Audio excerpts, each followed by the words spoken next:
bonjour Pierre et bonjour Eric, tous Bonjour. les deux coprésidents du RBF, Roanne Basket Féminin. Alors on va commencer avec toi Pierre, un petit historique sur le RBF, la date de création. Alors, date de création au journal officiel le 2 mai 2015. Et puis ce club est né après une union entre deux clubs du Rouennais, le Coteau Basket et le BC Riorges, basket féminin. Et les unions s'éteignant, on a gardé la branche compétition, on va dire, de ces deux entités et on a créé le Rouennais Basket Féminin. Et depuis combien de temps tu présides le RBF? Depuis fin novembre 2016.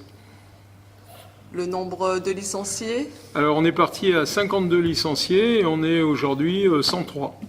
Avec un objectif d'un petit peu plus de licenciés sur le futur? Oui, tout à fait. On voudrait avoir un petit peu plus de licenciés parce que on est un club d'abord qui attire et puis ensuite on a besoin aussi d'avoir tous les niveaux de jeu, d'avoir des bénévoles, d'avoir une véritable vie de club et donc, je pense que c'est important qu'on atteigne les 120, 130 licenciés. Bon, on va voir, hein, on ne court pas non plus forcément à tout prix après un nombre de licenciés. Aujourd'hui, le RBF, c'est combien d'équipes?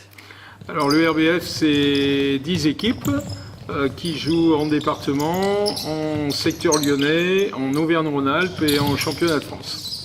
D'accord, donc ça fait combien d'éducateurs et les diplômes requis surtout? Alors, on a 2 éducateurs sportifs salariés du monde diplômés d'État, Olivier Hirsch et Vincent Dupuis. On a une dizaine d'entraîneurs avec différents diplômes fédéraux, on va dire, y compris les assistants, mais on a aussi beaucoup de jeunes en formation. Et puis l'important aussi, c'est qu'on a 4 arbitres déjà formés, 2 qui terminent cette année, une école d'arbitrage et une section basket santé. En attendant normalement quelques équipes 3-3 l'an prochain, même si notre plus grand souhait, c'est de retrouver la LF2 avec l'équipe première, bien évidemment, qui est la véritable vitrine du club. Alors Éric Leclerc, vous, votre rôle de coprésidence avec Pierre? Alors moi, mon rôle, à moi, il est plus déjà pour les partenaires, déjà une chose. Après, plus pour tout ce qui est RH, tout ce qui est administratif et tout ce qui est financier, on va dire. Au niveau des événements, qu'est-ce que vous avez d'organisé pendant une saison à RBF? Alors sur Roanne uniquement, alors donc on organise 3 déplacements avec les partenaires en bus et puis d'autres. On organise des soirées VIP après chaque match. On fait une soirée avec tous les partenaires qui sont là, une bonne petite soirée. Et on essaie de lier un lien convivial pour que les gens se sentent bien chez nous, quoi. Alors je sais qu'il y a des camps, un camp notamment qui est organisé aussi. Un camp d'été, oui. Alors Pierrot vous en parlera mieux que moi, parce qu'il connaît bien le camp d'été, mais pour nous c'est une très belle pub en tout cas. Oui, alors c'est la 7e année. 7e année où on accueille chaque semaine 100 jeunes joueurs et joueuses. On a été complet à partir de la 2e année. Bon, la première année on n'était pas complet parce que voilà, on se lançait, hein. Depuis, on est complet chaque année. Bon, cette année encore, on sera complet. La première semaine est d'ores et déjà complète. La deuxième, pas encore, mais bon, vu la période où on est, c'est un petit peu normal. Et puis surtout, dans l'événementiel, on continue d'organiser beaucoup de choses, que ce soit au niveau du comité de la Loire, avec des tournois, rassemblements U11, tournois U13, départemental. On a organisé les quarts et demi-finales Coupe de France le week-end dernier. On va avoir l'organisation d'un Open Plus 3-3 qui est une très très grosse organisation avec un budget conséquent sur 2 jours et demi à l'Ascension. Et il faut absolument qu'on fasse connaître le sport féminin en général et le basket féminin en particulier, parce que tous ceux qui pour la première fois viennent voir un match, d'abord ils sont surpris du niveau, ils s'attendent pas du tout à voir ça, et très très souvent ils reviennent. Donc c'est la preuve que ça intéresse quand même les gens. Et en plus on a une très belle salle. Voilà. Oui, alors je voulais venir justement, vous jouez à la salle Hacheresse, quand même, lieu mythique du Rouennais. Comment le RBF a réussi à venir jouer dans ce fief? Ah, alors comment? Déjà, ce qu'on jouait avant au Palais des Sports, petite salle de 450 spectateurs. Aujourd'hui, à chaque match, on est entre 850 et 1100 personnes. Donc la halle Vacheresse se portait à ça, et pour nous, ça a été vraiment le moyen très très objectif pour les partenaires de leur faire voir que l'ambition du RBF n'était pas de rester petit dans son petit guéridon du Palais des Sports, mais vraiment de miser la notoriété rouennaise comme la chorale entre parenthèses, quoi. Je voudrais revenir aussi sur un point, Pierre, tu as parlé du basket santé. Alors c'est à développer, c'est vrai que dans la Ligue, toi qui est au comité directeur de la Ligue, vous avez créé une section basket santé. Oui, tout à fait. On a créé une section basket santé. Bon, on a envoyé notre éducateur sportif salarié Vincent Dupuis en stage à Voiron pour une semaine, donc il a réussi son diplôme. Alors, on a créé du basket santé dans un quartier en plus où il y a énormément de personnes âgées, retraitées, souvent éloignées de la pratique sportive et tout. On l'a créé en lien avec l'amicale laïque de l'Arsenal, c'est important. Parce que c'est un quartier spécifique de la ville de Roanne qui est pas loin du Palais des Sports, c'est à 1 kilomètre, je dirais, véritablement.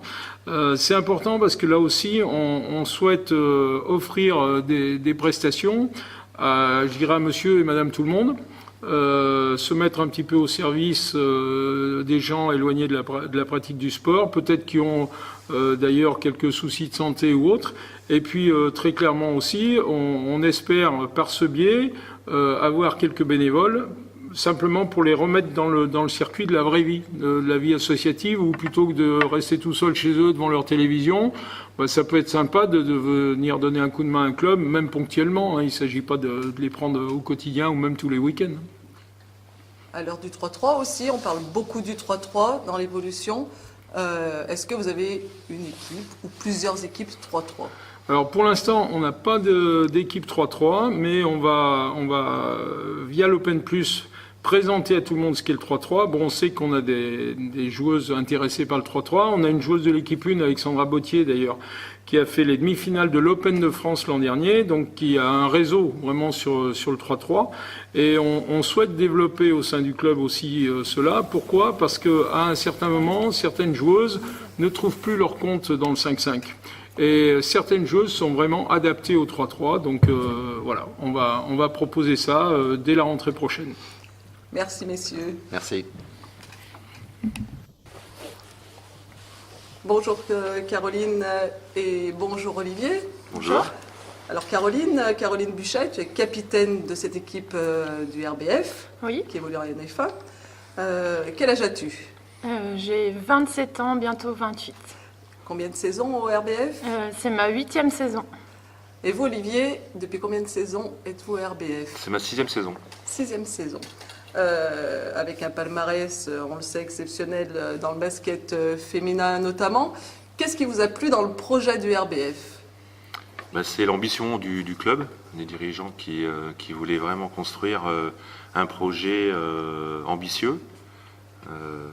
Très vite, on a réussi à atteindre la Ligue 2. Malheureusement, on est descendu l'année suivante. Ça a mis un frein justement à ce projet-là, mais on a l'ambition très rapidement de retrouver cette division.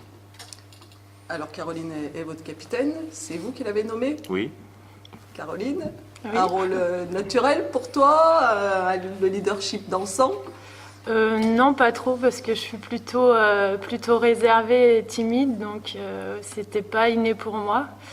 Mais voilà, depuis maintenant 2 ou 3 saisons. Ouais, ça doit être la 3e saison. Ouais, donc voilà, on commence à avoir les habitudes et essayer de maîtriser de mieux en mieux cela. Alors Olivier, les forces de votre équipe cette saison ? On a une équipe très offensive. Le danger peut vraiment venir de partout. D'ailleurs, on est l'une des meilleures attaques de notre poule. Après, défensivement, on n'est pas la meilleure équipe défensive du championnat, mais on tire notre épingle du jeu. On doit être la 4e défense de cette poule également. Caroline, dans ton équipe, qu'est-ce qui te plaît et comment se passent les relations, notamment entre les plus anciennes et les plus jeunes, puisque vous avez une belle mixité ? Bah, c'est des fois un peu taquin quand on se retrouve à s'affronter à l'entraînement, les jeunes contre les plus anciennes. Mais ça se passe toujours bien dans la bonne humeur. Et voilà, c'est agréable de pouvoir mixer à la fois cette jeunesse et les plus anciennes qui ont plus d'expérience et qui ont cet amour aussi du jeu comme ces jeunes. Olivier, j'ai une question. Quelle évolution dans toute votre carrière est la plus importante dans le basket féminin par rapport à toutes vos années? Ce que j'ai vu comme évolution, Oui. bah, les filles sont de plus en plus techniques, il y a de plus en plus d'agressivité. Ça se rapproche du basket masculin. Après, il n'y a pas la dimension, la troisième dimension qui est le dunk qu'on peut retrouver chez les garçons, mais il y a de plus en plus d'agressivité et les 24 secondes ont contribué justement à cette évolution aussi. Pourquoi, alors vous avez coaché aussi des équipes masculines, pourquoi le basket féminin? Écoutez, chez moi, il y a trois femmes, enfin il y a mes 2 filles et mon épouse, donc j'évolue depuis des années et des années dans un milieu féminin. Après, ça a été des opportunités. On m'a aussi collé l'étiquette de coach de basket féminin et c'est pour cette raison que je suis venu d'ailleurs ici, parce qu'on m'a sollicité pour essayer d'aider le club justement à atteindre l'objectif de jouer au plus haut niveau. On essaie de prendre un spécialiste du basket féminin. Caroline, une dernière question. Une petite anecdote sur la saison avec les coéquipières? Une petite anecdote. Peut-être notre dernier match à domicile contre Brive, où on a eu 2 actions magnifiques de nos jeunes, avec Agathe qui met un panier au buzzer à 0 degré, sorti d'on ne sait pas trop où, et Pauline qui se prend le ballon sur la tête au rebond. Voilà, ça nous a bien fait marrer à la fin du match. Merci à vous deux et bonne continuation. Merci. Merci.